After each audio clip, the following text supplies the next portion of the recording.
Chicos, presten mucha atención, ya Muy estoy bien, grabando.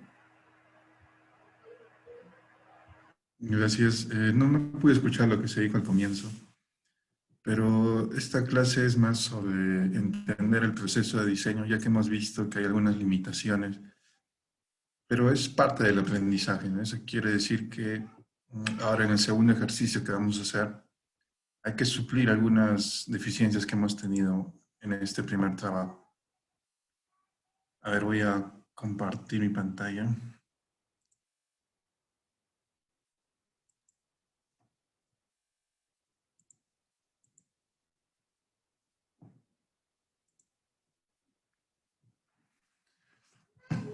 Muy bien, vamos a empezar acerca del proceso de diseño. En este caso, pues es urbano arquitectónico. Vamos a dar una pequeña introducción y esta ya es la secuencia del proceso de diseño: el análisis, la síntesis, la creatividad, el lenguaje arquitectónico,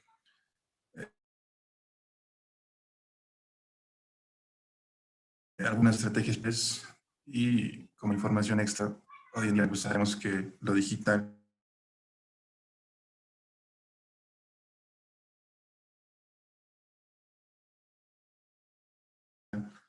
hay muchos nuevos métodos de proceso de diseño.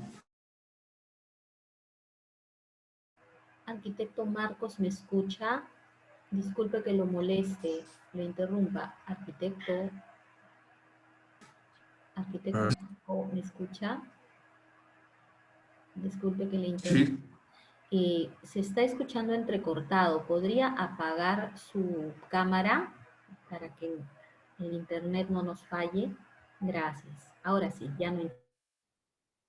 muy bien, gracias.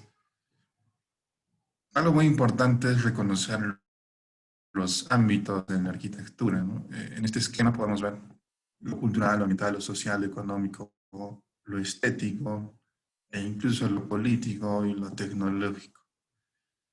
Eso no quiere decir que vamos a solucionar problemas ajenos a la arquitectura, pero sí influye a la hora de tomar decisiones, principalmente en nuestras ideas o en la concepción del proyecto. Ya no es ese triple sostenible que en 1991 nos decían, es un equilibrio ambiental, económico y social. Estos términos han evolucionado y es por eso que tenemos muchísimos más ámbitos que hay que considerar.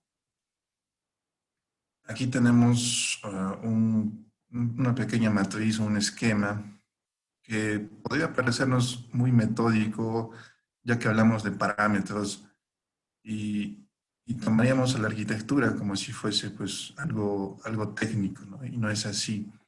Pero a su vez nos ayuda a entender algunas características. Por ejemplo, ¿no? Esta matriz nace en relación a los concursos técnicos, que muchas veces se dice es muy subjetivo, ¿no? O en este caso, por ejemplo, cómo nosotros, los docentes, evaluamos sus propuestas. Hay mucha subjetividad a la hora de evaluar y es por eso que estos parámetros se identifican para darle un valor y así evaluar a los proyectos. Nuevamente repito, no es algo muy frío, muy parametrizado, muy estático, pero también en este proceso de aprendizaje nos puede ayudar a orientarnos a la hora de proyectar. Se diferencia muy bien la implantación, la morfología, la materialidad y la espacialidad. Y a su vez, por la parte de encima tenemos los ámbitos, ¿no? Lo cultural, lo tecnológico, lo social, lo ambiental, lo estético, lo económico y lo político. Y hacemos esta matriz de correspondencia, de correlaciones, donde influye más cada ámbito. Si es en la implantación, siendo más específicos, a ver, pongamos la luz en el lado estético. Si vemos la luz, está relacionado con el entorno climático, con la gestión de los recursos, con la misma forma incluso, porque hay una incidencia en la superficie, dispositivos de protección, es decir, noten que esta matriz también tiene su grado de complejidad, ¿no? Y colocando un ejemplo, ¿no? Si yo voy a diseñar una ventana, al diseñar una ventana no solo veo las visuales, sino veo la cantidad de viento que va a entrar, la cantidad de luz o el ofuscamiento, o tiene que ver con ese intercambio de energías, ¿no? En relación al frío, el calor, a la sensación térmica. Es decir, solo en una ventana tengo muchísimas variables. Y así puedo analizar cada elemento arquitectónico, pero repito nuevamente, es muy técnico, ¿no? Pero no está de más mencionarlo. Entrando a este proceso de diseño, en este caso es un plan de trabajo por el Colegio de Arquitectos de Inglaterra y nos establece esta secuencia, ¿no? La definición estratégica, la preparación, el concepto, el desarrollo del diseño, el diseño técnico, la construcción, etcétera, etcétera. Pero lo interesante es que es un ciclo, no tiene un inicio y un fin necesariamente. Lo que se criticaba mucho es que realizamos una etapa y la quemamos y no retrocedemos. Y es por eso que en este otro esquema podemos ver ese proceso cíclico, ¿no? Es básicamente lo mismo, pero hay una retroalimentación, es decir, yo puedo retroceder, puedo avanzar, puedo retroceder, puedo avanzar en esta secuencia del proceso de diseño. Y hoy en día, pues a esto lo llamamos enfoque multicriterio o integrado, ¿no? Particularmente a mí me enseñaron de esta forma, bajo esta secuencia. Primero hacíamos el análisis de sitio, del lugar, posteriormente pasábamos a un organigrama, a un flujograma, a la zonificación. En base a esto teníamos una programación, pasábamos al concepto o esquís o lluvia de ideas, después pasamos a un esquema conceptual donde ya se define la forma, el espacio, y madurando estas ideas pasamos al anteproyecto y luego al proyecto. Es como una secuencia lineal en donde muchas veces no había retroalimentación.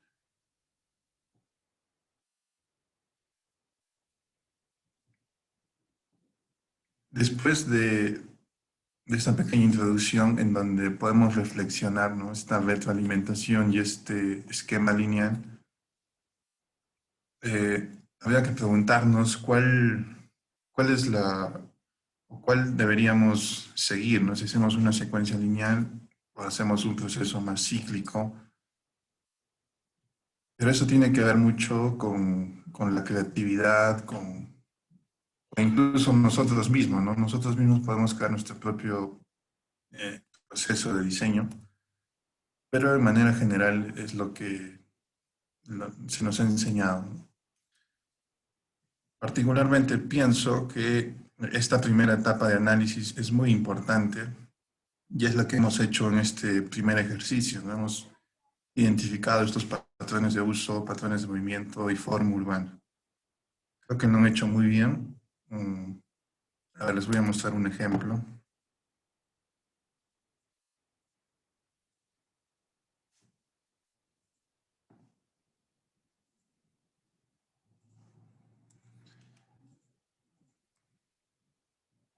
Bueno, en este caso es un proyecto que se da en Piura, pero se establece el mismo análisis. El uso del suelo, en este caso estamos en un lugar muy descampado, estamos en Piura, y el entorno pues es desértico, de mucho calor, pero en la etapa de uso de suelo se identifica algunas problemáticas, ¿no? Como por ejemplo esta fragmentación que hay a través de la vía panamericana. Ese sería uno de los principales problemas de diseño que hemos encontrado. Por otro lado, nos dice que no existe, o sea, no hay una dinámica de vida porque no hay pequeños comercios, o sea, hay una zonificación total, ¿no? Todo es vivienda, todo es educación y está separado totalmente, no hay una integración de estos usos. Si recordemos que este análisis, el objetivo era encontrar problemáticas de diseño, ¿no? En actividades y eventos, nos vamos a los espacios públicos, principalmente parques, calles, losas deportivas, plazas, y en base a estas imágenes, ¿no? A través de Street View, nos dice que en los parques no se aprecia vegetación ni personas habitando estos espacios. No hay un patrón formal de interconexión entre los peatones, y también nos menciona que, eh, por ejemplo, aparecen pequeñas iglesias, pequeñas actividades que son propias de esta comunidad, pero lo hacen transformando las viviendas, ¿no? En este caso, parecía una iglesia, pero que antes fue una vivienda. Es decir, si nosotros no le damos este espacio, las mismas personas van a acomodarse como pueden, porque son necesidades básicas, ¿no? De vivir en comunidad. Y creo que esa fue un importante descubrimiento para nosotros plantear qué tipo de actividades o equipamientos íbamos a plantear. En relación a las actividades económicas, se observa nuevamente, si no le damos un lugar, la misma gente hace esto, ¿no? Informalmente se coloca gimnasios, eh, pequeños centros de cómputo, librerías, pero no hay una planificación, ¿no? de todos estos espacios. Como dice ahí, se adaptan espacios de vivienda para realizar actividades económicas. Es decir, no hubo un diseño pues, de una vivienda comercio. Sacrificamos la sala para colocar una tiendita o para colocar una librería, como dice ahí, un pequeño minimarket o ventas de gas. Y esos descubrimientos son interesantes para yo plantear mi nuevo programa arquitectónico. Y para eso sirve pues este tipo de análisis, ¿no? Que tiene que ver con los patrones de uso. Respecto a los patrones de movimiento, ustedes también lo han analizado muy bien, pero en este caso observamos que las personas pues, tienen que ir caminando ya que hay un déficit de transporte público. Debido a la jerarquía de la Panamericana Norte, se fragmenta en dos estos espacios. Y es por eso que aparecen estos transportes que llamamos informales, tipo motocicletas o las pequeñas combis, ¿no? Y aparecen los paraderos informales. Es decir, si nosotros no acondicionamos o no les damos las soluciones de infraestructura y espacio, las mismas personas van a hacerlo por una cuestión de necesidad y supervivencia. Lo mismo pasa en el transporte público, ¿no? El transporte público aquí son las motos, las motocicletas. En relación, ya pasamos a otro punto que es muy importante, que es la forma urbana. ¿Y cuál es la necesidad de analizar este patrón edilicio en 2D? O sea, es identificar ciertos comportamientos, porque tanto la trama urbana como la escala de estas calles nos puede definir el comportamiento de las personas. En este caso, pues llega una determinada inmobiliaria y es como que cada terreno fuera aislado, ¿no? No hay una interconexión incluso de las calles. Una calle no corresponde con la otra, es muy desordenado, ¿no? Es como si fuésemos independientes al contexto. Por eso no se aprecia un patrón específico en cada intervención. Las vías vehiculares se convierten en la estructuración espacial. En la topografía es bastante plano, estamos en una zona desértica bastante plana y el paisaje que se aprecia es un bosque seco, pero ahora cada vez hay menos vegetación. En las vistas y visuales se aprecia uno que otra edificación, pero igual todavía no está muy intervenido, ¿no? Y los pequeños árboles que hay son los nativos que están acondicionados a este tipo de climas. En la forma construida también hay una percepción de en este caso de muchas viviendas de interés social que se repiten. Hay viviendas que son muy parecidas. Por eso, en este caso mencionamos que es un lenguaje malagreste, la repetición monótona de los edificios. A pesar de la repetición individual de los usuarios, ¿no? Los mismos usuarios han hecho sus modificaciones, ampliaciones, lo han pintado a su manera para darle su propia personalidad, pero aún así es un poco desordenado y monótono. Algo muy importante también es los efectos microclimáticos, pero en unos momentos vamos a ver sus trabajos rápidamente, porque o sea, de nada me sirve colocar el norte y hacer un pequeño dibujito del sol si realmente no entendemos estos datos que nos da el clima, ¿no? En este caso tenemos una estación meteorológica muy cerca al lugar de intervención, por lo tanto ha sido fácil obtener estos datos del lugar. Aquí tenemos algunas estrategias microclimáticas, es por eso que se hace este análisis, para obtener estas estrategias. Y tenemos la deshumidificación, ganancias de calor interno en invierno y ventilación natural. Es decir, estos datos pues, son los que necesitamos realmente para saber por dónde viene el viento de día, de noche, y en qué dirección y en qué meses, ¿no? Y de esta forma yo puedo tomar decisiones de mi ventana, por ejemplo, que mi ventana tiene que ir al sur, sabiendo que es una estrategia importante, es una de las premisas de vital importancia. La velocidad del viento también a diferentes alturas, ¿no? Si yo tomo la velocidad del viento de la estación meteorológica, eso no me sirve de nada. Yo tengo que saber a qué altura está mi ventana para saber realmente cuál es la velocidad del viento. Lo mismo pasa con la radiación, es diferente en cada ciudad. En algunos está más hacia el oeste, en otros más hacia el norte. Es importante todos estos datos que ahora mismo parecen fríos, pero cuando uno pasa a la etapa de creatividad y premisas de diseño son muy importantes. En este caso tenemos no solamente la temperatura, sino es la verdadera temperatura efectiva, es decir, el ser humano tiene una sensación térmica. Es diferente obtener un dato de temperatura respecto a la sensación térmica, ¿no? Determinadas culturas se visten de tales maneras, por lo tanto la vestimenta y las costumbres también influyen. Es por eso que hablamos de la sensación térmica. Y es diferente también el grado de confort al interior de los ambientes y al exterior.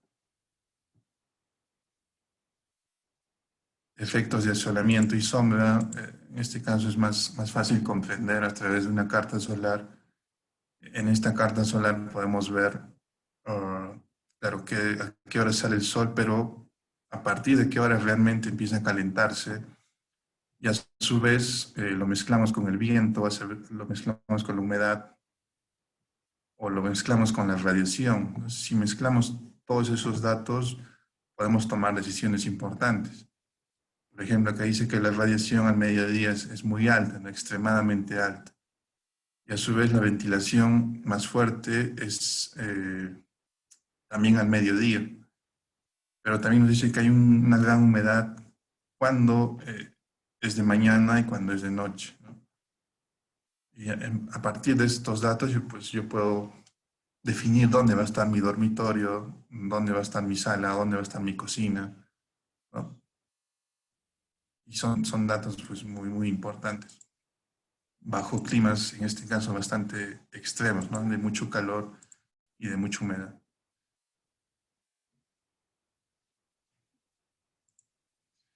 Bien, vamos a continuar. Espero que les haya servido este ejemplo.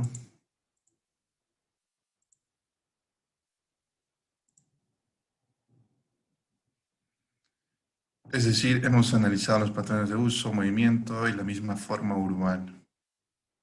Una vez que yo he analizado todo este análisis, tengo que hacer una síntesis para identificar los problemas de diseño, ¿no? Es decir, yo he identificado problemas en el uso, en el movimiento y en la forma. ¿Y cómo hago esta síntesis? Es lo que se conoce como la primera aproximación, pero es cómo yo llego a esta primera síntesis identificando los problemas de diseño. Y es aquí donde entramos ya a la etapa de la creatividad, ¿no? Aquí, en este caso, la creatividad está asociado al pensar y dibujar. Creo que ya habíamos comentado algo de esto, esa relación innata que hay entre la mano y el cerebro, ¿no? Es por eso que a lo largo de la historia el dibujo siempre ha sido parte de este ente creativo. En el Renacimiento, por ejemplo, pues estas libretas que tenían en esta época de ilustración, más conocido Leonardo da Vinci, pero en general los renacentistas tenían su libreta en donde plasmaban sus pensamientos, sus ideas en estas libretas a través de esquemas, pero no solo esquemas, sino a través de la escritura, para darle mayor detalle a lo que estaban pensando. Es decir, creo yo que debemos ser más, volver a ser renacentistas, ¿no? Para plasmar nuestra creatividad. Porque, ¿cómo somos creativos? ¿No? Se dice que la monotonía como que no nos hace muy creativos. Es decir, debemos tener diferentes hábitos para que nuestra, nuestro día a día no sea tan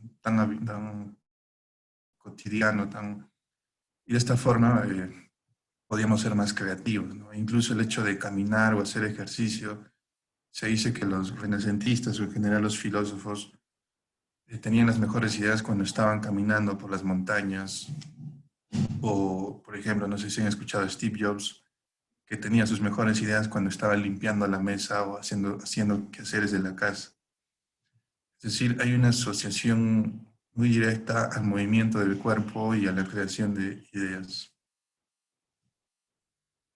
Hay otros que asocian esta creatividad al mismo idioma o al lenguaje, ¿no? El idioma, en este caso el español, tiene sus limitaciones y así cada idioma tiene diferentes acepciones, ¿no? Si yo portugués o inglés, si bien es cierto, hay un origen en común, pero esto también nos limita o a su vez nos puede ayudar, en este caso a la creatividad, ¿no? En este caso hay una conjugación de palabras. Me acuerdo, ustedes en sus exposiciones hablaban de parque rural, o puede ser simbiosis cultural o vivienda verde, pero si entendemos qué significa cada palabra y explotamos cada una de estas palabras y luego las combinamos, es parte de un proceso creativo, ¿no? Que puede a partir de esto nacer nuestro concepto. Por eso que en las críticas se les decía, exploren esas determinadas palabras que ustedes han identificado. También se asocia mucho a la poesía, en la composición de la poesía, es decir, todo lo que tiene que ver con el arte está muy asociado también a la creatividad. También podría ser que a través de maquetas de estudio, o sea, no necesariamente tengo que hacer una poesía o un dibujo o un boceto. Puede ser que a través de una maqueta yo pueda también ser un ente creativo, ¿no? O a su vez puedo mezclar varias de estas técnicas de representación. Para maquetas de estudio, pues tengo cartones, tengo arcillas, mm, no hay límites en cuestión de materialidad. O incluso, eh, tal vez ustedes están más acostumbrados a esto ahora mismo, ¿no? El tema de la representación 3D, pero no como un producto final, sino como parte del proceso inicial de diseño, es decir, cuando ustedes conceptualizan ideas.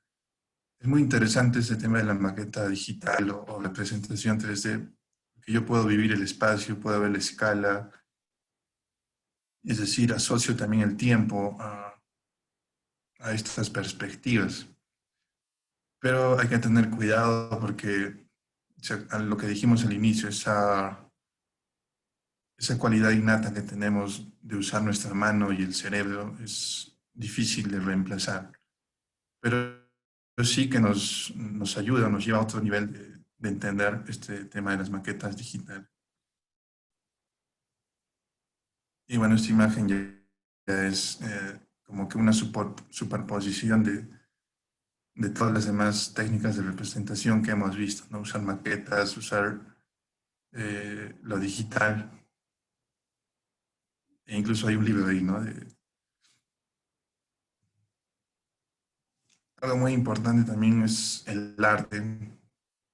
Y en la mayoría de sus propuestas, que en esta primera etapa no se ha visto esta concepción del arte.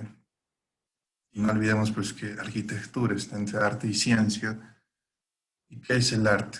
Nos dice que es capturar lo que no se dice, es un sentido contemplativo, me puede servir para cuestionarme habitualidades de la vida misma, nos ayuda a conmover a través de estas sensaciones emocionales, nos ayuda a entender el mundo desde otra perspectiva, lo que tú sientes como una pieza artística, es decir, yo como artista defino tal objeto, pero no necesariamente tú vas a sentir lo que yo he planteado, ¿no? Cada persona tiene su percepción. Es lo que no se puede decir con lo cotidiano. Hubiera sido interesante, por ejemplo, en los parques que han diseñado, por ejemplo, no se han cuestionado muchas cosas.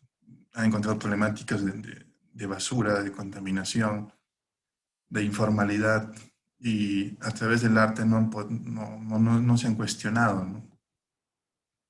Por ejemplo, estamos viendo una imagen de una arquitecta peruana en la cual representa las ciudades invisibles de Italo Calvino, ¿no? Y claro, ¿qué nos puede decir esta imagen en relación a la arquitectura? Pero si nos ponemos a analizar, en este caso yo veo un lenguaje, veo espacio, veo representación, veo personalidad de cada edificio. Es decir, yo particularmente tengo mi propia interpretación y cada uno de nosotros también la tiene.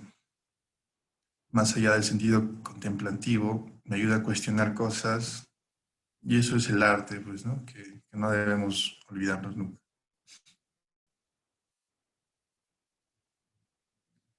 Referido al lenguaje arquitectónico, también estamos haciendo hincapié. Eso tiene que ver mucho con la representación física y formal de los edificios. ¿No? Se nos había enseñado en los ciclos básicos qué es equilibrio, qué es ritmo, qué es simetría o qué es asimetría, qué es contraste, qué es centralidad. Son reglas compositivas básicas que en general en el arte están presentes, en la música, en la danza. O sea, no es algo innato de la arquitectura. Son como que las reglas de juego que las tenemos consciente o inconscientemente, ¿no? Nos ayuda a tener un orden, generar una composición. Ahora vamos a ver algunos ejemplos que no necesariamente pues, el lenguaje arquitectónico tiene que tener equilibrio, no necesariamente tiene que haber ritmo. Lo que quiero decir es que yo puedo crear diferentes lenguajes, pero ¿qué es un lenguaje? Yo necesito una representación eh, de significado y significantes. Pero ¿cómo yo creo un significante? ¿No? Necesito elementos para representar una idea. Y en este caso, las estrategias proyectuales nos sirven para representar este tipo de lenguajes. Por ejemplo, estamos viendo en este caso la estrategia proyectual de Sandra Barclay y Jean-Pierre Cruz, arquitectos peruanos, en la cual por un lado ellos tienen al espacio, tienen la luz, la materia y el tiempo como sus principales instrumentos para representar su lenguaje. Por el otro lado, tenemos elementos fuera de su arquitectura, pero que son condicionantes para hacer su arquitectura. Cultura, territorio, clima, lugar, programa y tecnología. Entonces basan sus estrategias proyectuales en base a en este tejido de información y datos. Ahora vamos a ver algunos ejemplos de arquitectos estrellas, ¿no?, que se les dice, en este caso Herzog y de Meuron, que basan sus estrategias proyectuales en la materialidad, ¿no? Se dan cuenta que no necesariamente es ritmo, no necesariamente es centralidad. La base para conceptualizar su arquitectura es la materialidad. En cada proyecto hay nuevos materiales, hay una invención tecnológica a través de los materiales. Está muy presente también lo arcaico, es decir, se puede representar fácilmente una pared, un techo, un piso. La superficie, en este caso, estos arquitectos tienen ese pensamiento de que toda superficie debe tener información visual a través de texturas o a través del propio arte o a través de la luz. Y es por eso que se basan también en los detalles, en la innovación tecnológica en la arquitectura. Entonces podemos decir que nosotros como arquitectos pues tenemos o alimentamos nuestro cerebro con mucha información, los libros que hemos leído, los videos que hemos visto o lo que nos han enseñado. Y en base a este constructo de ideas que tenemos en nuestra mente, pues tomamos decisiones para realizar estas estrategias proyectuales. Porque, por ejemplo, para Ren Koolhaas es totalmente distinto a este otro arquitecto. Él toma como estrategias proyectuales el corte libre, ¿no? Es decir, a través de un corte yo puedo diseñar el espacio o incluso la función, porque él tiene otras concepciones de qué es la arquitectura, ¿no? ¿Qué significa adentro y afuera? Entonces, para definir ese adentro y ese afuera, me baso en este corte libre. Pero a su vez este corte libre me define el tiempo. Por ejemplo, en esta imagen que estamos viendo, es una forma pura, ¿no? Es casi un rectángulo en esta fachada, pero aparece este elemento que me define el adentro y afuera. Pero esta idea ha nacido a través del corte libre, ¿no? A través de un corte. Y, y claro, por ejemplo, esto que es controversial, que dice sin contexto, nosotros les decimos, tienes que ver el contexto, tienes que ver el perfil, tienes que acoplarte a tu entorno, ¿no? Pero en este caso, Ren Koolhaas dice sin contexto, pero no realmente sin contexto como lo estamos leyendo literalmente, sino que Koolhaas hace un análisis del entorno y ve que cada lote es individual, ¿no? En este caso, en la ciudad de Nueva York, donde están la mayoría de sus obras, pues cada manzana tiene su propio lenguaje. Entonces, ¿cómo yo me voy a acoplar al entorno si cada manzana es totalmente distinta? Es por eso que no tiene contexto, ¿no? Yendo a casos un poco más extremos, tenemos a Frank Gehry. En este caso está presente el arte.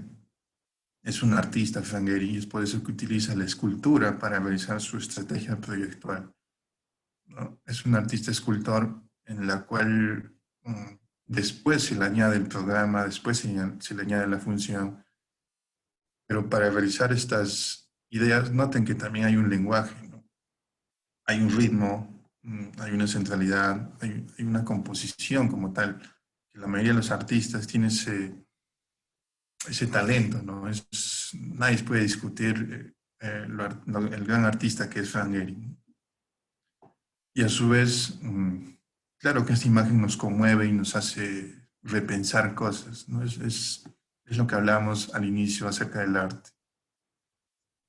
Su estrategia tiene que ver con la envolvente y con la innovación, porque todas estas ideas que él plantea, pues, no son representadas fácilmente con lo que había en la época, ¿no? Por ejemplo, el AutoCAD no podía representar estas ideas. Por lo tanto, se tenía que hacer uso de softwares muy sofisticados. Algo muy importante, entonces, eso quiere decir que cada uno, incluso de nosotros, puede realizar su propio lenguaje arquitectónico en base a estos ejemplos que estamos viendo. Otro caso interesante es el de Peter Eastman, en donde está como que en contra en todo lo que se ha mencionado, porque para Eastman no existe un programa, por ejemplo. ¿No? Al igual que Gary es un poco más artista, eh, y es el padre del deconstructivismo, ¿no? Que tiene que ver con la deconstrucción del espacio. Es decir, para Eichmann no existen puertas, no existen ventanas, sino es esa búsqueda espacial en la cual se basa sus principios. Hay una superposición, hay un desplegado. Como les mencioné, no existe un programa, es decir, no hay un dormitorio, no hay una sala, sino en ese proceso creativo nace esta idea. Y peor, ¿no? No creo que haya un contexto aquí tampoco. Hay un collage. Son arquitectos muy polémicos desde el punto de vista académico, porque va en contra en lo que estamos acostumbrados a predicar, ¿no? De que tiene que haber un programa, tiene que haber un contexto. Pero lo que trato de explicar con estos ejemplos es que podemos crear diferentes lenguajes y si notamos este lenguaje, pues nuevamente hay un,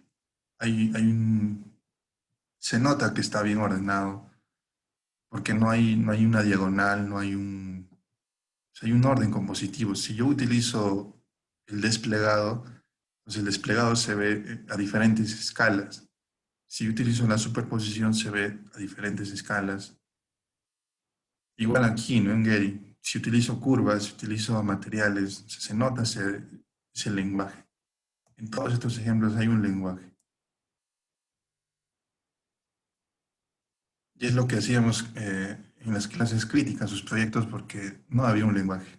Si van a ser triángulos, si van a ser cuadrados, formas orgánicas, que se note ese lenguaje, ¿no? Esa construcción del lenguaje.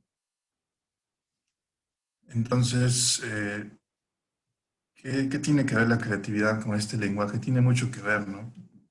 Ahora mismo yo les estoy explicando diferentes ideas, pero la idea es que, o la intención es que ustedes no se queden con esto, no tienen que cuestionarse, o sea, no lo tomen y no lo apliquen, sino ustedes mismos tienen que reflexionar y cuestionarse y crear sus propias intenciones e ideas, ¿no? Porque yo les puedo decir, lo más importante es el programa, lo más importante es el material, pero lo que sí les pedimos es que fundamenten cada una de las estrategias proyectuales que tomen en consideración.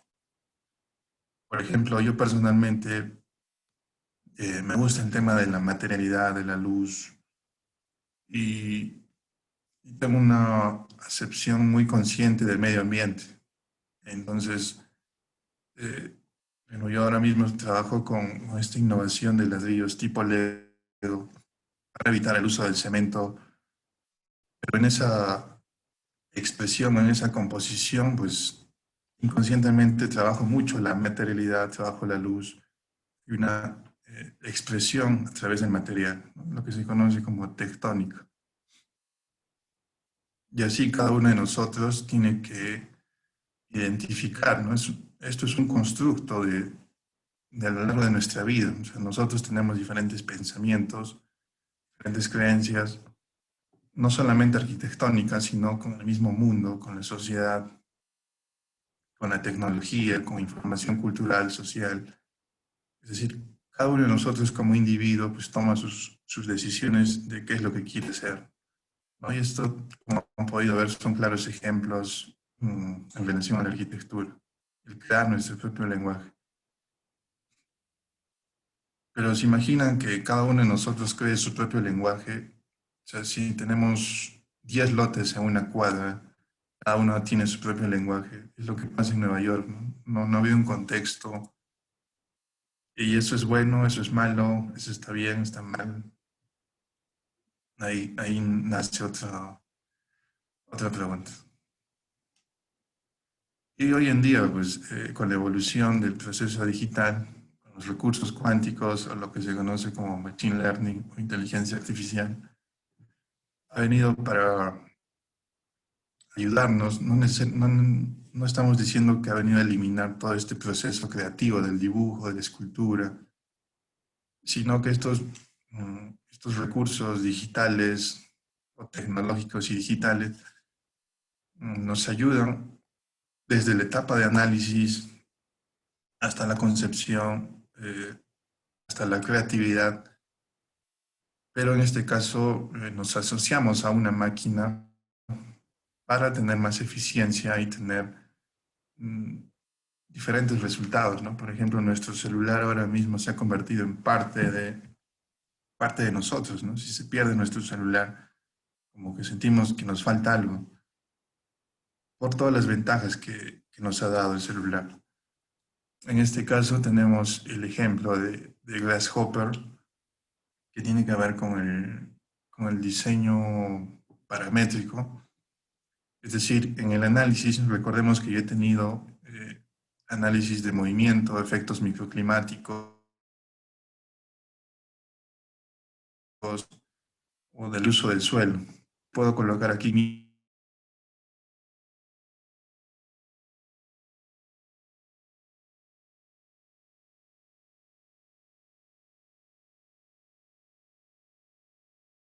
y la inteligencia artificial y el mismo software me ayuda a tomar decisiones.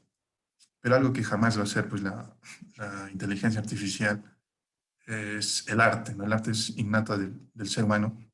Por más que se diga que actualmente la inteligencia artificial puede crear poemas, puede hacer obras artísticas, obras literarias, pero esa relación, yo particularmente pienso así, ¿no? El arte es innato del ser humano y jamás va a ser reemplazado por una inteligencia artificial, precisamente por lo que hablamos más antes, ¿no? Es algo que no se puede codificar, el arte es algo que no se puede decir, codificar. Y en este caso, el proceso digital tiene un código binario y está muy sujeto a la programación que le ha dado su creador. Pero no podemos negar las múltiples ventajas que tienen estos nuevos procesos digitales, ¿no? Muy bien, entonces vamos a ver rápidamente sus trabajos en base a esta exposición.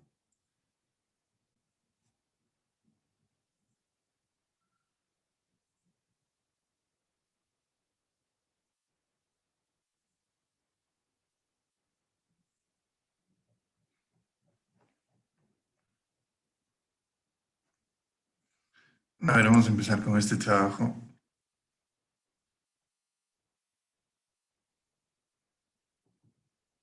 A ver, aquí más o menos se puede ver este proceso, ¿no? Dice patrones de uso, movimiento, forma urbana, programación y diseño. Creo que la mayoría lo ha hecho bien, solo que como estamos en la era de la información, pues hay mucha información que no es relevante. Lo que nos interesa son los datos, ¿no? A través de los datos es diferente tener un dato a una información. Un dato es más codificado y sintetizado, que me ayuda a identificar esos verdaderos problemas de diseño. Esos datos pues se traducen en porcentajes, pero no necesariamente es cuantitativo, sino es cualitativo. La mayoría solo ha puesto información, o sea, hay una recopilación de información y no hay una síntesis a través de datos, y es lo que nos interesa. Pero para estar en el taller 5 me parece que es un muy buen avance. La mayoría ha fallado pues aquí, ¿no? O sea, ¿realmente les ha servido este dato de asolamiento en su diseño para su parque? O sea, esta simulación de que el sol camina por ahí les ha servido para algo. O estos dibujitos de precipitación, estas gotitas de agua nos ha servido para algo. Bueno, aquí sí, esto sí es muy importante. Aquí sí hay un verdadero análisis. Y luego, ¿cómo pasamos de toda esta información al proceso creativo? En este caso, tenemos dos palabras, ¿no? Identidad rural y cultural. sea, si realmente hubiéramos entendido qué es rural, qué es cultura, pero así profundamente qué es cultura y qué es rural, creo yo que el resultado hubiera sido más interesante, porque habíamos visto que es como una técnica de creatividad, de entender la acepción del lenguaje. Y noten que pues no se ve ese proceso creativo, ¿no? Que es lo que nos interesa. Porque cómo pasamos de este análisis a esta figura. Tal vez lo hayan hecho, pero o no se ha explicado o no se ve en ninguna lámina, ¿no?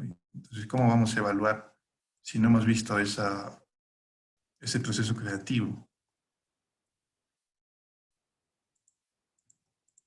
También les habíamos dicho que, claro, nosotros podemos tener opiniones subjetivas, pero también tenemos que tener claro los criterios de evaluación, ¿no? En este caso, hay formas puntiagudas que tienen que ver, o sea, si ustedes hubieran puesto una conceptualización de algo agresivo, de que la sociedad es, no sé, agresiva, tal vez hubiera sido interesante, ¿no? Porque las formas puntas como que demuestran eso, un poco de agresividad.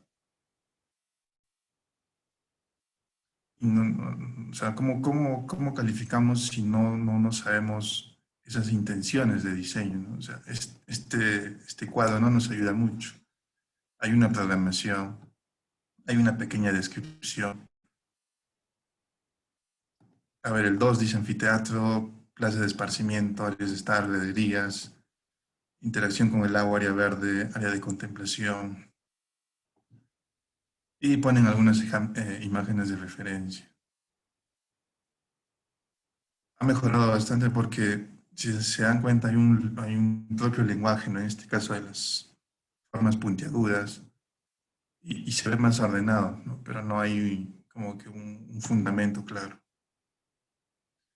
Y las vistas tampoco nos ayudan mucho, ¿no? Hay muy pocas vistas peatonales. Aquí se puede ver la escala peatonal, no corresponde la sección de la vereda con la escala. O sea, eso les decimos porque no hay pues ¿cómo les digo? Si ustedes se hubiesen asociado de que las calles son, no hay una escala peatonal, o sea, no está bien diseñado, y si el parque tuviera esa naturaleza de crear una sensación de que, mm, de sentirme pequeño, o sea, hubiera sido interesante, pero si no se entiende, pues, ¿no? Entonces yo les digo, no hay escala, no hay cómo fundamentar su proyecto. Y en las vistas peatonales no son muy peatonales que digamos, ¿no?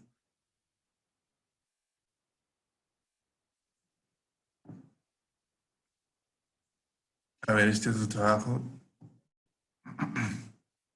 también, ¿no? Por ejemplo, este gráfico demuestra pues, un muy buen análisis a través de las fotografías.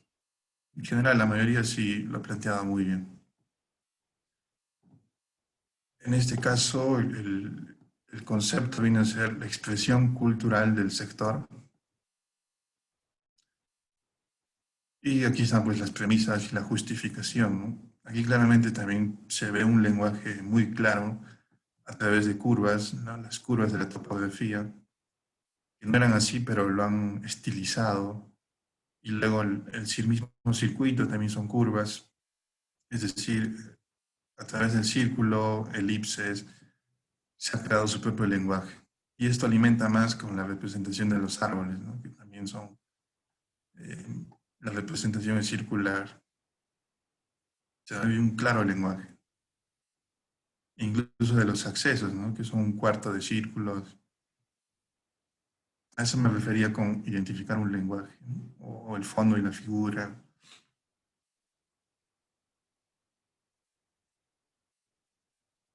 Y bueno, y aquí se explica un poco el detalle, pero lo que nos ha faltado es esa acepción, ¿no? De expresión cultural, y al final el resultado sí está muy interesante, ¿eh? Porque han logrado crear un lenguaje, pero como que esa expresión cultural aparece simplemente como maquillaje o superficial, ¿no? Vamos a poner esculturas, pinturas en medio del camino. Es decir, no ha habido esa integración de la verdadera idea que era la expresión cultural con el diseño final. Pero parece un muy buen diseño, más allá de la expresión cultural o rural.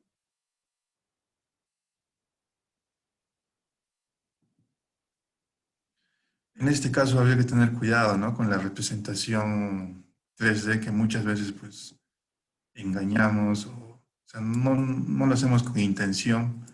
En este caso vemos vegetación pues verde, y mucha vegetación, pero a su vez se entiende que es para configurar espacios, ¿no? Aquí noten que esta cantidad de vegetación me define ese espacio que yo he creado a nivel de textura, a nivel de pequeñas topografías. Pero hubiera sido interesante ser un poco más realista, ¿no? Tal vez un árbol seco no necesariamente es feo, ¿no? Se imagina un bosque seco, es algo más tétrico, pero también es un paisaje, no necesariamente todo es verde, no es necesariamente todo el pasto es verde. Y, y sí se ha pensado pues, en varias cosas, ¿no? Es uno de los pocos grupos que aparece ahí su estacionamiento porque entiende el contexto. Sí, muy interesante esta propuesta. Y finalmente, a ver esta.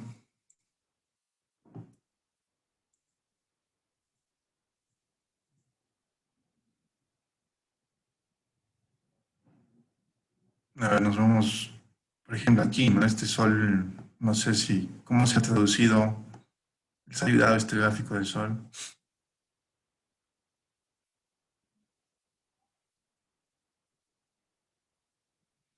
Algo muy interesante es que este es uno de los pocos grupos que muestra este proceso de diseño, ¿no? De cómo de tanta información, de tantos problemas de diseño, como que esquematizan cómo han llegado a ese resultado. Pero particularmente pienso que no es una buena reinterpretación, ¿no? Si Cerro Viejo es así, pues mi parque va a ser así, ¿no? Es una analogía formal. Y si nos hemos basado en líneas topográficas, está muy bien. Y en los quiebres curvos de la trama urbana del centro poblado de Cerro Viejo, ¿no? Es claro, una clara analogía de la forma. Me voy a inspirar pues, no sé, en formas de animales, de objetos para hacer mi arquitectura. Como que no hay un fundamento fuerte, ¿no? Para decir eso. Pero el resultado final también creo que la mayoría ha logrado un lenguaje, ¿no? Hay curvas muy parecidas al anterior, pero en este caso son representaciones un poco más complejas porque si vemos el fondo y la figura, hay patrones similares, no son iguales, son similares, pero hacia el otro lado como que hay formas que se desconectan, ¿no? Por ejemplo, este círculo tiene una figura, pero el fondo de lo demás es amorfo, ¿no? Pero en general sí se nota ese lenguaje, ¿no? Ha tenido una muy buena evolución.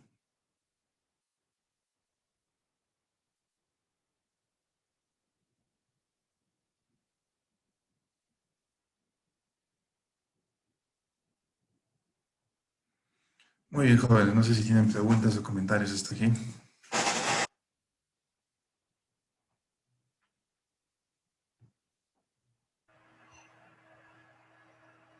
Chicos, aprovechen para que el arquitecto les pueda explicar algo que ustedes no hayan entendido, porque de ahora en adelante ya vamos a pasar al análisis del lugar para la elaboración, el diseño de su conjunto habitacional, ¿ya? Nosotros en realidad lo que queremos es de que ustedes, una cosa es diseñar una vivienda, entendemos que ustedes ya han elaborado eso, pero ahora lo que queremos es que ustedes entiendan en el diseño de cómo es que se relacionan estas viviendas, en esos espacios que son comunes, ya que van a tener los pasillos que te conllevan a varias viviendas, ¿no? Los espacios públicos, las áreas verdes que también van a existir dentro de este conjunto. Eso es lo que les vamos a calificar. En sí no les vamos a calificar cómo se relaciona la cocina con el comedor o el comedor con la sala, porque nosotros entendemos que ese ya es un tema que ustedes han visto en otros talleres, ya jóvenes. Es por eso que le he pedido al arquitecto Marcos que haga esta exposición, para que ustedes entiendan del lenguaje arquitectónico, de las formas, el equilibrio, de cómo llegar a un... Bueno, yo lo manejaba también como concepto, pero veo que aquí no lo manejan así, pero lo manejan bajo un criterio, ¿no? Un tema. Por ejemplo, cuando les pedí el parque, los parques siempre es en base a un tema, ¿ya? A un tema que ustedes hayan encontrado dentro del análisis que han hecho del lugar. Puede ser de la zona, del sector poblacional, de formas que pueden haber encontrado en ese sector, ¿no? Ya dependerá de cómo ustedes lo han analizado. Por eso es que las temáticas son distintas. Unas hablan de una ruralidad, otras hablan de algo, un aspecto más cultural. Otras cuando hablan de un aspecto cultural como que se enfocan a algo más actualizado. En cambio otros como que están en base a una remembranza antigua de una ruralidad que en algún momento existió en ese sector, ¿no? Entonces, se dan cuenta, cada grupo le ha adoptado una temática diferente, no es igual, ¿ya? Entonces, eso es lo que nosotros también queremos que ahora ustedes, con el nuevo terreno que les vamos a dar, que ya es otro, es en otro sector, ustedes se enfoquen principalmente en estos temas, que son tres principalmente que el arquitecto les ha dado, que son los patrones de uso, ¿no? En donde ustedes tienen que enfocarse en el uso del suelo, algo que el arquitecto claramente les ha explicado detalladamente, actividades y eventos que se pueden dar en ese lugar, actividades económicas que se dan. Después también tienen que ver patrones de movimiento, algo que ustedes ya manejan en base a los análisis que nos han mostrado, ustedes ya manejan estas terminologías, que son los accesos peatonales, flujos de movimientos, accesos vehiculares, ¿no? Las rutas de transporte público, ¿no? Pero principalmente el punto número 3, que es la forma urbana, donde hay un patrón de desarrollo edilicio, ¿ya? Donde hay una topografía, un paisaje, ¿no? Cómo son esas curvas, si son más altas, más bajas, si es plano, si es inclinado, ¿no? Todo eso es un análisis, ¿no? Las vistas, las visuales que ustedes tienen en el entorno, ¿no? La forma construida, ¿no? Los edificios, cómo son, qué formas tienen, ¿no? Si todos son, casi se mantienen en el mismo nivel o existe, ¿no? Diferentes alturas, ¿no? Los efectos microclimáticos, ¿no? Digamos, corre mucho viento, hay mucho sol, hay mucha lluvia, ¿no? ¿Cómo es, ¿no? Esos efectos? ¿Cómo altera a los edificios? ¿De qué manera puede alterar a las personas? Si hace mucho frío, mucho calor, si es más húmedo, menos húmedo, más seco, si tienen mucha vegetación alrededor y eso les provoca confort, o no la tienen y tienen mucha polución.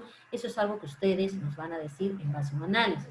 Y también los efectos de asoleamiento y de sombra. Nuevamente vamos a las áreas verdes, ¿no? Si existen, no existen, y si realmente las áreas verdes están consolidadas o no están consolidadas. Cuando digo consolidadas, quiere decir de que si son ya árboles que han alcanzado su madurez, que ya tienen 15, 10, 20 años y ya realmente tienen una gran copa, ¿no? Que te puede crear sombra y ustedes saben que el sol en Arequipa es altamente, es muy, muy soleado Arequipa y su sol realmente es muy sofocante a determinadas horas y si esa sombra de copa es suficiente, te da el confort como para que te sientas fresco.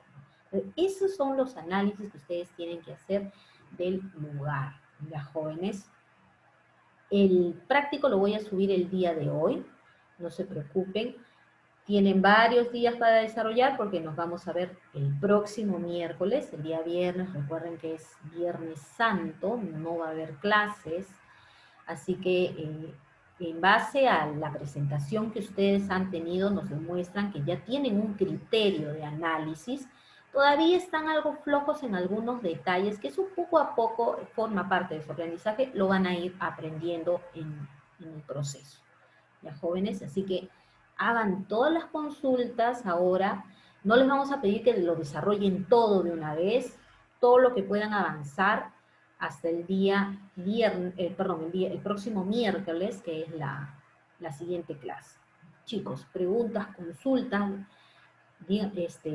todas sus dudas las podemos resolver aquí en clase. Vamos, muchachos, ¿qué dudas tienen? ¿Algo que le quieran consultar al arquitecto, por favor? Chicos, ¿están ahí?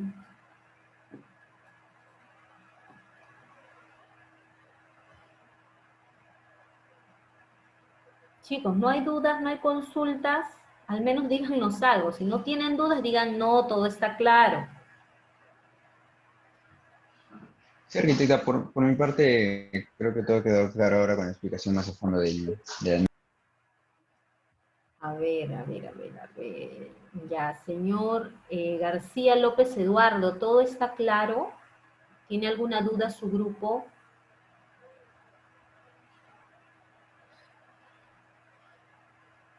García López Eduardo.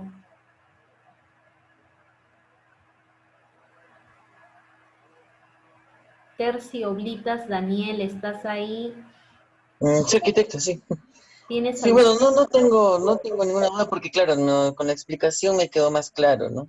Eh, Siempre tenía claro bueno, una interrogante, se podría decir, en cuanto a lo que era el contexto, ¿no? Por ejemplo, cuando dicen que se debe tomar en claro, se debe considerar siempre el contexto para poder diseñar, ¿no? Obviamente, en cuanto a los perfiles y escalas y todo. Me hizo recordar, por ejemplo, cuando vi un documental sobre el edificio Quimera, acá en Arequipa, y donde los diseñadores mencionaban que el contexto era a futuro, ¿no? Entonces, más o menos estaban tomando este tipo de conceptos que el arquitecto nos ha ido explicando, ¿no? Tanto como Gehring y un arquitecto más tradicional de repente, ¿no? Por ese lado me ha quedado mucho más claro, esa era mi duda de repente. Ok, bien, me alegro mucho. A ver, otro compañero, la señorita Acosta Mendoza Loana, ¿tiene alguna duda? Loana, ¿estás ahí? No, arquitecto. Sí, aquí está, todo está claro. Ok. Velarde Quispe, Vanessa, ¿tienes alguna duda, alguna consulta? Arquitecta. Sí, Velarde, ¿tienes dudas, consultas, algo que necesitan que te aclaremos? No, arquitecta, solo estoy con la expectativa de ver qué va a pasar en ese nuevo trabajo. Muy bien. Bien, chiquillos, entonces voy a, al terminar la clase, Arquitecta, ¿sí? disculpe, sí tengo una consulta. Adelante. Lo que pasa es, en una clase el arquitecto Marco nos dijo de que teníamos que sería bueno que también averigüemos acerca de como que la acción poética, algo así más o menos lo entendí en ese tiempo, y uso mucho acerca de lo de el solsticio y esas cosas. Y la verdad es que si bien hemos estado investigando, al menos con mi grupo, sobre ese tema más o menos, quería saber si podía ahondar un poquito más, porque aún no nos queda claro. Arquitecto Marcos. Sí, voy a apagar mi cámara, que está lento el internet. Sí. A ver, poética viene de poiesis y está muy relacionado al arte, ¿no? Habíamos dicho que arquitectura es Archi, que es el primero, y Tecton es el artesano o el constructor, ¿no? Pero no es cualquier artesano, sino es un artesano poeta. ¿Por qué es un artesano poeta? Porque en base a su conocimiento de dominio de técnicas, plasma una expresión constructiva, porque claro, la arquitectura es un ente físico, pero tiene que haber, o sea, siempre hay un ente creador, en este caso somos los arquitectos, ¿no?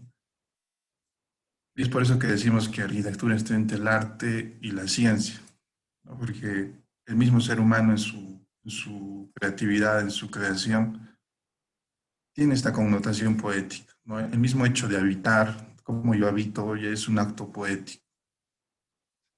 O si lo relacionamos en la poesía, ¿no? Que es un poco más, se asemeja más a la palabra. Cuando yo hago una poesía, hay reglas de juego, hay reglas de composición, pero a su vez el objetivo es poder conmover a través de un lenguaje. Es un lenguaje escrito, ¿no? Yo lo leo y soy capaz de conmoverme. Pero yo no puedo decir que una poesía es bonita o es fea, sino yo la juzgo en su capacidad de conmoverme. Si yo, no sé, se me ha muerto un familiar y leo una poesía mm, que tiene que ver con la muerte, pues tiene esa capacidad de conmoverme, ¿no? Se basa también en las experiencias de cada ser humano. Es un poco de lo que hablamos en esta exposición de la creatividad y acerca del arte. A ver, lo voy a compartir nuevamente.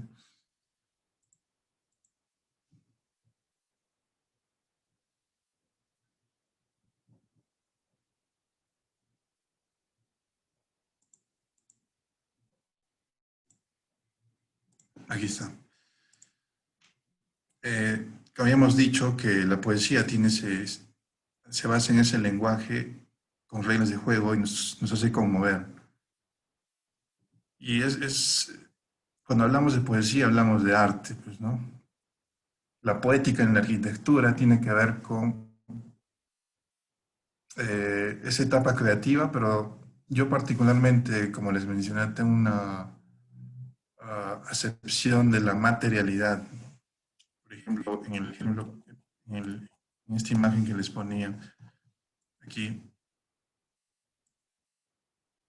en este caso es una poética del material, porque yo, bajo mi pensamiento de impacto ambiental, soy consciente de que no es suficiente o es absurdo recolectar botellas o, no sé, ir en bicicleta, porque no tiene un impacto real en el mundo. Simplemente como que estamos maquillando las cosas, ¿no? Pero si vamos al trasfondo del asunto, del impacto ambiental que tiene que ver con las industrias, pues bajo este pensamiento que es propio mío o lo he construido en base a autores, lecturas, pues yo tomo mi decisión poética de crear mi material que en mi mente supuestamente no contamino, pero a partir de esta unidad que yo tengo, voy tejiendo, ¿no? A través de estas piezas y le voy añadiendo la luz, las texturas, la composición. Entonces, este hecho de construir bajo esta forma es un acto poético, ¿no? Porque yo mismo me estoy conmoviendo, ¿no? Por ejemplo, este contraste de luz y sombras me genera diferentes sensaciones. O esta textura donde yo coloco algunas macetas, también tiene que ver con el material que yo he creado, ¿no? Que resiste el agua. Es decir, hay una expresión constructiva del material que yo he creado. Yo conozco el potencial de este material, entonces empiezo a tejer, empiezo a adicionarle elementos. Pero es una visión muy materialista del material, ¿no? De la materialidad. Pero en el proceso creativo que estamos hablando aquí, también es un acto poético porque cada uno de nosotros en nuestra mente pues tiene muchas creencias y ideologías, y en base a eso también yo tomo decisiones. Y en este caso lo poético me serviría para poder conmover, ¿no? Es diferente yo hacer un espacio a doble altura, triple altura, que de un solo piso, o en sus parques, ¿no? Es diferente. Algunos han hecho formas puntiagudas, otras formas más curvas, y esa experiencia física del espacio tiene la capacidad de conmoverme, ¿no? Porque si yo camino en formas puntiagudas, me siento como que atacado. Son percepciones psicológicas, muy diferente a hacer una curva. Es decir, la forma, el espacio, tiene esa experiencia física que me puede conmover.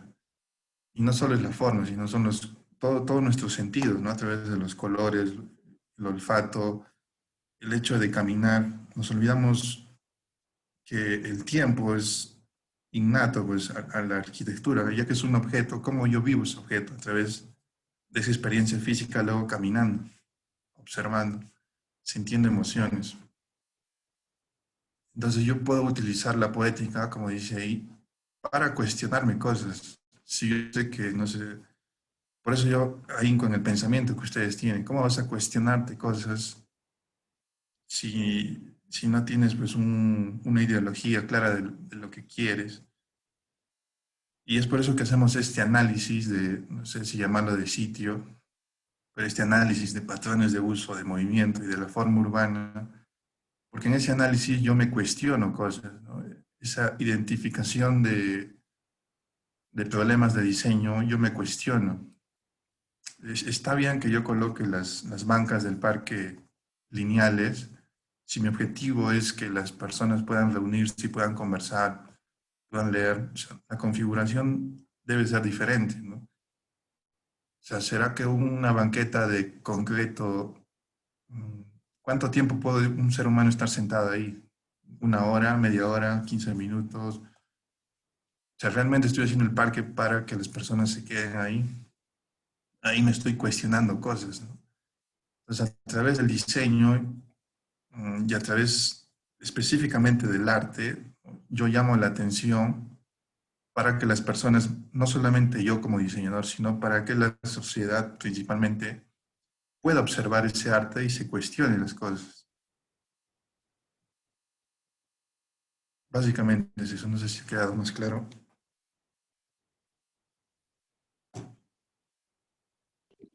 Sí, sí, arquitecto, muchas gracias. Ahora sí está mucho más claro.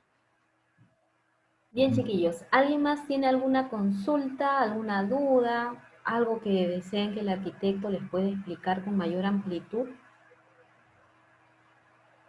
¿Todo está claro, muchachos? Díganme algo, sí, no. ¿Todo está claro, chicos? Sí, arquitecta. Sí, Sí, arquitecta, sí, ahora con arquitecta. esta explicación de Arquitecto. todo más Bueno, claro. para cualquier duda, el video el día de hoy estoy subiendo esta grabación, ya para que lo puedan volver a escuchar nuevamente. Chicos, y ya la siguiente clase, si tienen alguna duda, bueno, pueden hacer las consultas que ustedes necesiten. Bien, muchachos, entonces el día de hoy voy a subir la clase en la tarde, a más tardar, ya al igual los requerimientos para el trabajo práctico número 2. Ya vamos a empezar de lleno con el conjunto habitacional, empezamos con el análisis, el cual es en otro lugar. ¿Ya, muchachos? Bien, chicos, entonces este fin de semana va a ser largo para todos, ¿ya? Que lo pasen bien al lado de sus familias. La verdad, yo no soy católica, pero me gusta estar cerca de mi familia también en fechas importantes. Bien, muchachos, yo me despido. Que tengan un buen fin de semana. Descansen, tómense un tiempito para descansar, para que así puedan despabilar un rato su mente, ¿ya? No se estresen, aprovechen estos días para que pueda su mente descansar. Bien, muchachos, que la pasen muy bonito este fin de semana, muchísima suerte. Ya también este fin de semana también vamos a estar subiendo sus notas, que al parecer estamos relativamente contentos con sus análisis en algunos aspectos, en otros todavía les falta, pero eso forma parte de su aprendizaje. Bien, muchachos, yo me despido. Hasta luego, chicos. Hasta la próxima semana. Cuídense mucho. Hasta luego, arquitecto Marcos. Muchas gracias por su Gracias, Hola, tiempo. arquitecto. arquitectos. Hola, Bien. arquitectos. Hola, arquitecta. Hasta Hasta luego, luego, arquitectos. arquitectos, muchas gracias. Hasta luego.